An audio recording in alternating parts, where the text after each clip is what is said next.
So thanks for joining me on my ride. I'm not going to turn the laser and stuff on today because I'm not doing experiments. I got here very late today, as I told you on the beginning of the ride. But thanks for joining me. This ride is a sort of decompression ride where I'm sort of trying to deal with the consequences of what's happening on the internet right now. A scientist at the University of MIT, Alina Chan has put up a preprint from her lab describing an evolutionary analysis of the previous SARS outbreak in 2003 to the current SARS-CoV-2 outbreak, and finds some interesting evolutionary trends. And in response to this paper, Twitter has exploded with two sides of this same ridiculous debate. On the one side, leading the charge is the ever apologetic Peter Daszak, who has every excuse in the book why all of this viral research could never have generated this virus, and to suggest that gain-of-function virus research might be the source of danger, much less the source of a pandemic, would be absurd. That's his main stance. He sticks to it all the time. In fact, it's almost preposterous how much time he spends on Twitter and social media pandering to, pushing this line of market zoonosis. And he is pushing particularly hard back against this preprint from Alina Chan's lab, simply because in the discussion she states very specifically that the evolutionary analysis that her lab has conducted has provided data that doesn't necessarily rule out the possibility of a laboratory originated virus, simply because this virus doesn't appear to be evolving as a typical zoonosis does. I'm going to reference a certain paper on the way home, and decide to reference a certain paper on the way here from Ralph Baric's lab, which looked at how a civet spike protein changes to adapt from civet ACE2 to human ACE2, and it shows how the specificity for the civet protein is lost as the zoonotic event occurs, as the spike protein evolves. And so when the SARS virus first broke out in 2003, she finds evidence for a great deal of variation as the SARS virus moved through the population, even though we have much less data from this outbreak because it was almost 20 years ago. Think about the fact that even despite that, 800,000 people to 1 million people have been infected on the earth, and yet SARS-CoV-2 is changing far less quickly than SARS, the original virus, did. And she would suggest, and I would suggest, that this is actually evidence for the fact that this virus was already pre-adapted. Now, Peter Daszak will try to object and say that this is how it works. This can occasionally happen. See, I told you so. But actually, there is no research to support this idea. And in fact, we understand very well the mechanism by which zoonosis occurs, and depending on the homology between the receptors of the previous animal and the post-zoonotic animal, this going backwards in terms of reinfecting the previous host is very difficult. And it would only work with one or two very specific homologies, and that is the ferret and the tree shrew. And interestingly enough, SARS-CoV-2 can infect ferrets quite well, can infect minks quite well. And so there is something to this protein. And then top that all off, of course, with the last few weeks of discussion, where we've had very intelligent gain-of-function molecular biologists look at this purported furin cleavage site that was found in this bat virus and see that it was actually a shifted sequence, and that it was a very poor sequence to begin with, and with a few shufflings of codons, they could make it appear as though there was a furin cleavage site. But actually, if you shift those codons over here, the overall alignment is much better, and therefore it was just probably a bad sequence to begin with. And in reality, it's just like every other bat virus, which you see in this diagram. There are no bat viruses with furin cleavage sites. So what we might be looking at here is a SARS-like virus found in the wild and then went through some calisthenics in the lab, which resulted in the SARS-CoV-2 virus. The story continues. This bike ride is a little bit broken and choppy because I try to do a plumbing metaphor, and then that kind of fails. But the plumbing metaphor is essentially, if a plumber came over and told you that you needed to be worried about high pressure, high volume leaks in your house, much more water than you've ever had go through your house before, I'm not sure you would necessarily trust him to fix your house. And I think that Peter Daszak represents this kind of plumber, this kind of pseudo-biologist, where he's telling you to be afraid of the planet Earth, about dangers that only he knows how to create and only he knows how to save you from. I think we need to really, really edit Peter Daszak's opinion out of our our sort of thought process going forward and talk to only objective scientists like Alina Chan and other scientists who have thought about this objectively without the conflict of interest that Peter Daszak and his like have. If you like this, like and subscribe. I'll see you in the afternoon. We're going to talk about Alina Chan's paper. I hope it's a good journal club. See you then.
Try that again.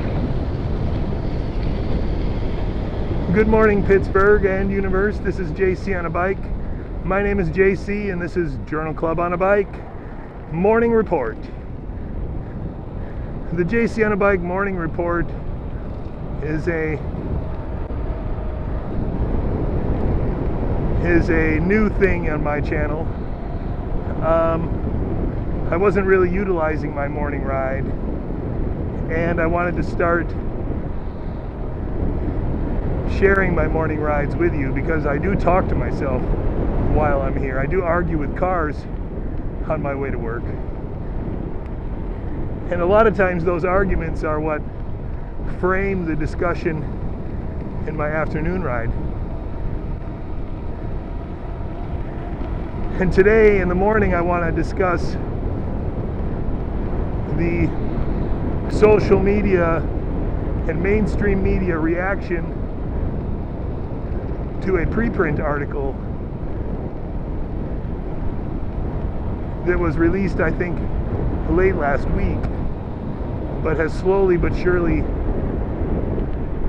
percolated its way to the top of the discussion. And the hero, and I will say hero because she's taking heat for being a objective scientist, and one of the first real virologists to come out and say that the blatant and complete denial of any other possible origin for SARS-CoV-2 other than the market or zoonosis is not really a valid position to take from a scientific perspective. That's the main message of this paper, is that. And now I'd like to discuss that paper in the afternoon ride, and in the morning ride I want to frame what the response to this paper has been revealing to us and should be revealing to us as citizens and people who are trying to navigate what we've all acknowledged is a minefield, right?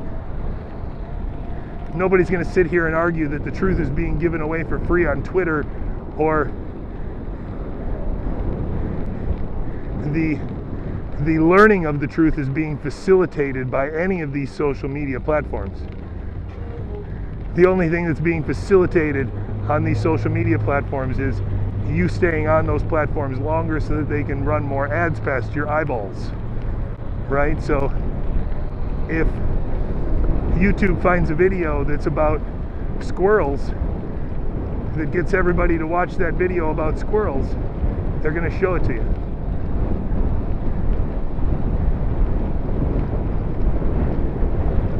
And so remember that what's been going on in the media now has been the artificial amplification and the overzealous promotion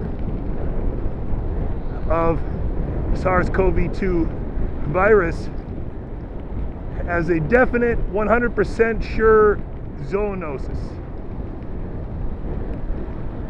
And what we found interesting, of course, is that this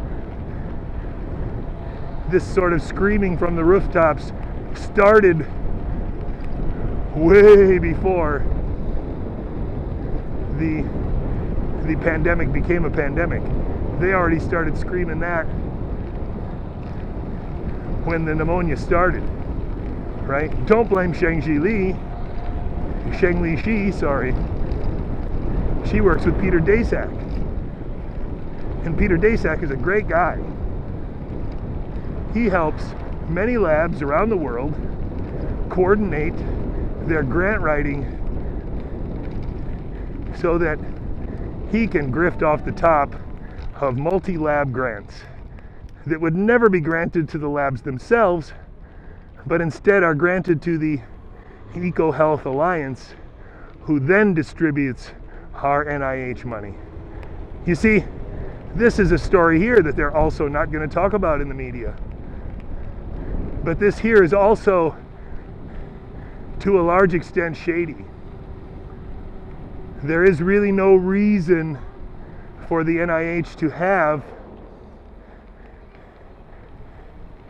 anything like,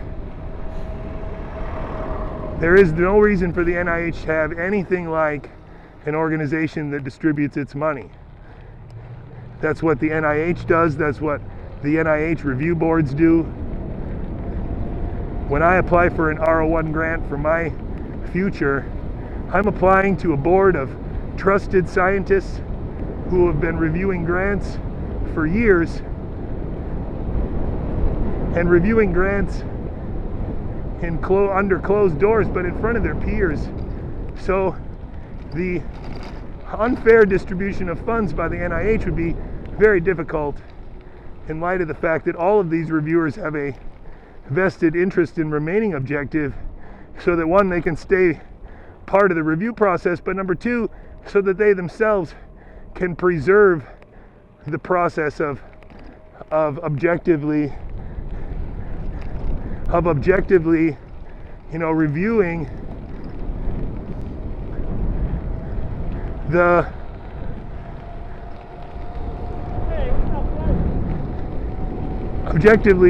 the grants that go through the organization. This is the process that occurs. It's a peer review process, not that dissimilar from what happens at a journal. And so the idea that NIH, or let's say NIAID, would give significant sums of money to a organization like EcoHealth Alliance to then distribute, and then have them distribute that money to such a controversial cause, right? A possible dual function, dual intention laboratory in China. That the NIH funding through normal channels, through normal tables of discussion, might never have gone. Don't you see?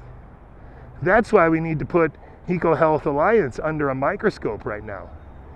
Because the guy who's on Twitter for 50 or 60 or 80, I don't even know what the stats are, how many tweets he does per day. But holy man, if this dude is running a nonprofit organization, then a lot about the nonprofit organization sure seems to be media and counterintelligence in batting away rumors of gain-of-function research being dangerous. That seems to be a large portion of his job every day. Just look at him. Now, it could be that he has some snarky assistant that does it. Maybe a whole team of them. But There's no debating that there's a presence on Twitter and on social media for a long time now named Peter Daszak, and he's not a frickin' scientist. He's a grant writer. And I suspect if we investigate this guy, that we'll find that he's a lot shadier than you think. Because remember, what this organization did was take American money and fund research in China that likely would never have occurred otherwise. He argues that we need the research, right?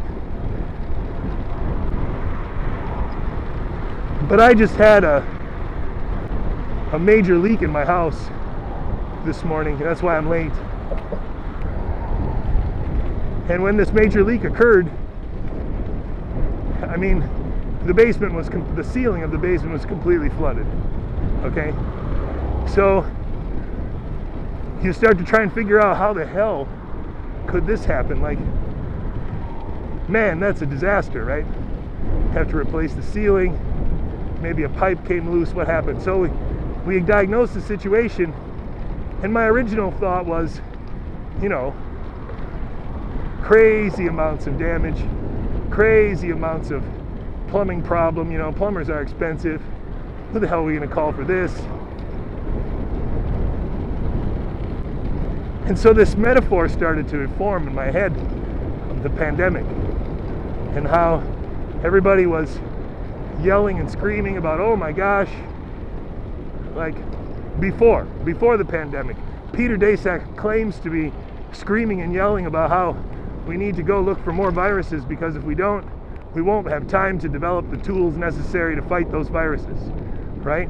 So the assumption is that the viruses are going to come and get us anyway, so we might as well go get them in nature and enrich them and start working on them right now before they become a problem. That's his reasoning.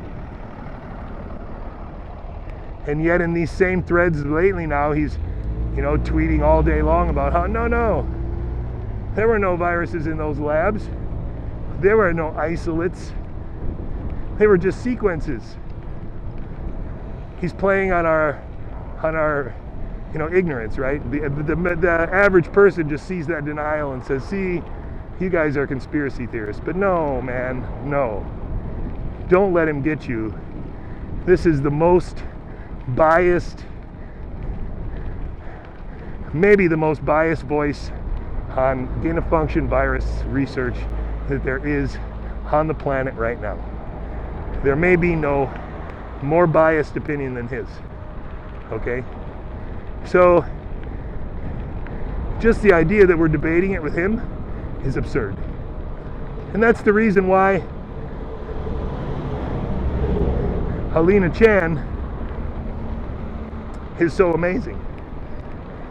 And we needed to come to Alina Chan's rescue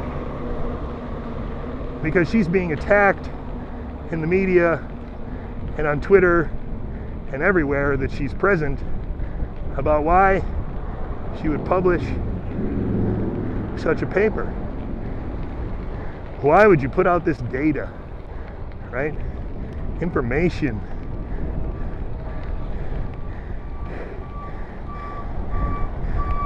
Why would you put out this scary information? Oh, sorry, I didn't know what you're doing. I'm getting out of the way. Is it okay here?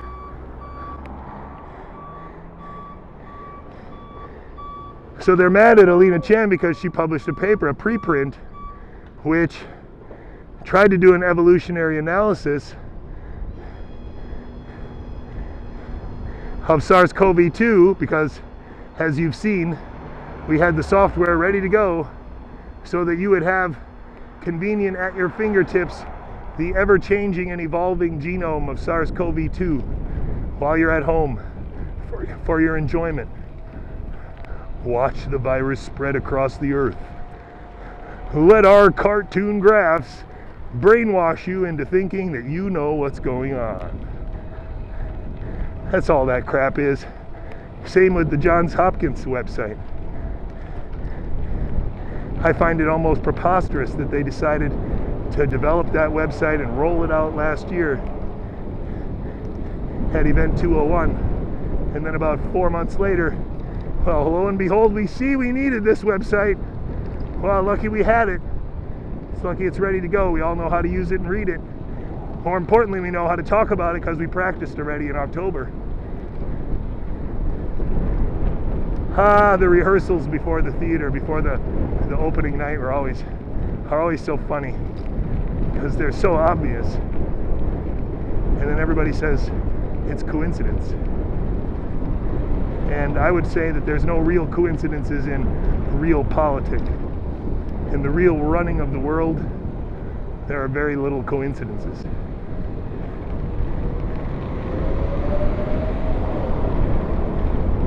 It only looks like a coincidence because you can't see the whole picture.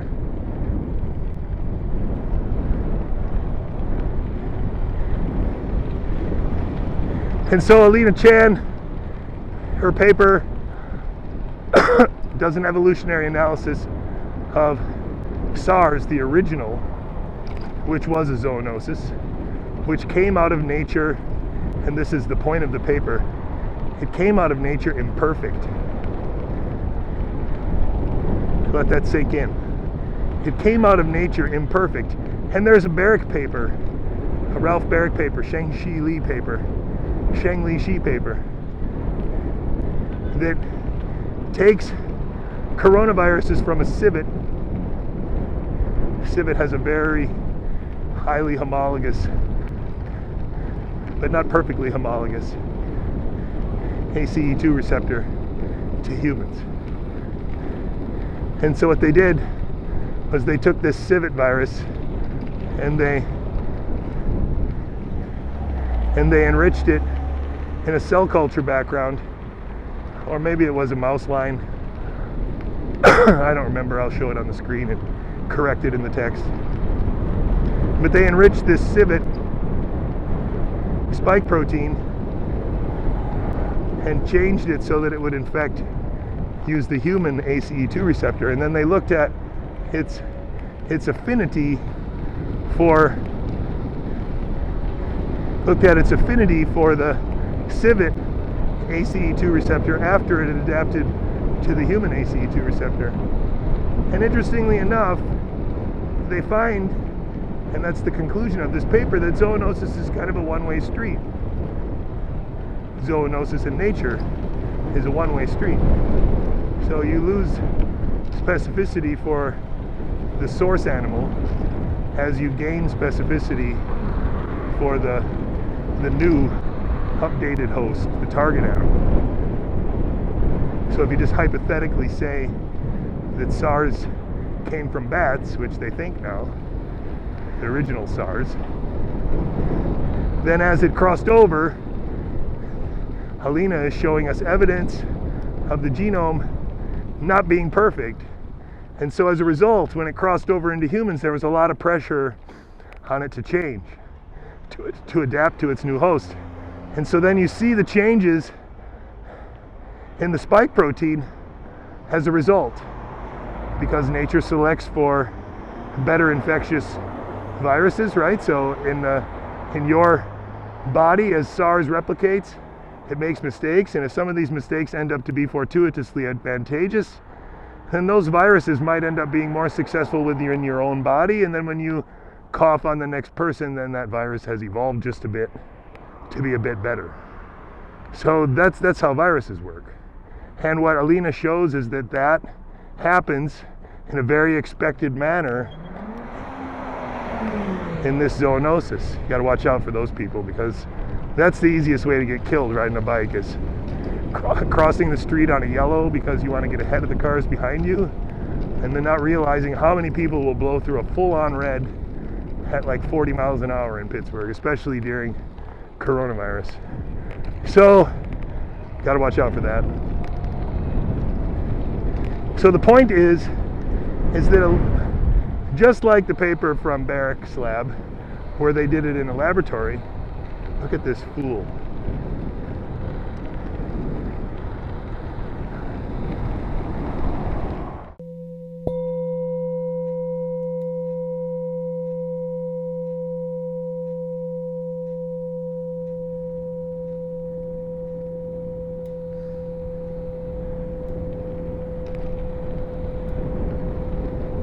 Sorry about that.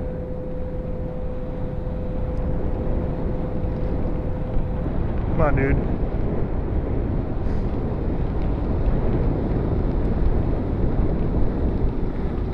So that's the thing. You have an ACE2 receptor in one animal versus the other. And the zoonotic jump, by necessity, is imperfect. By definition, it's imperfect.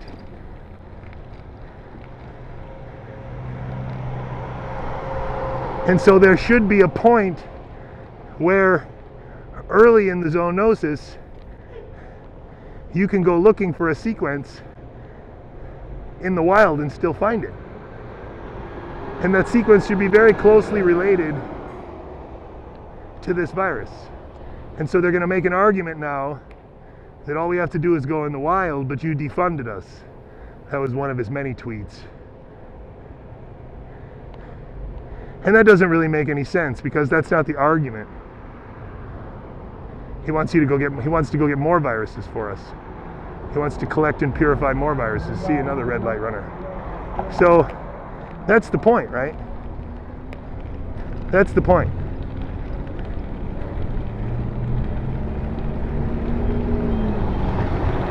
You have a guy who wants to collect viruses and study them in a laboratory by recombining them and keeping the sequences secret until he's forced to release them because a pandemic occurs, right? What's that? Yeah, you better drive a little more careful, that's what. I don't need to move over. I'm a vehicle. See, that's the dick shit part of it. I'm allowed to ride in the street, and I'm nuts.